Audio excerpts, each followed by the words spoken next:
তো মূলত আমি এমন এক নারীর সন্তান, সাধারণ সুস্থ মানুষই ছিল যাহার নির্যাতনকারী আহার করত।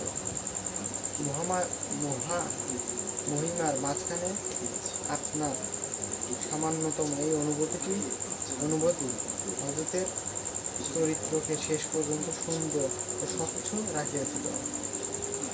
মানুষ ত্রুটির অধীন, হযরত মানুষ, সুতরাং তাহার ত্রুটিও হতে পারে, এই যুক্তির বলে নয়, বরং তাহার অনাবিল চরিত্রের স্বচ্ছ সহজ প্রকাশ মর্যাদা হানির আশঙ্কা তুচ্ছ করিয়া লোকজনকে সম্ভাবিত হেয়তায় ভয় অবহেলা দূর করিয়া তিনি অকুতোভয় অত্যদোষ উদ্ঘাটন করিয়াছিলেন।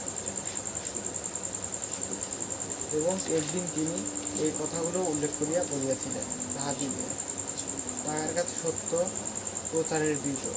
সকলে ভালো থাকবেন, সুস্থ থাকবেন। আল্লাহ হাফেজ।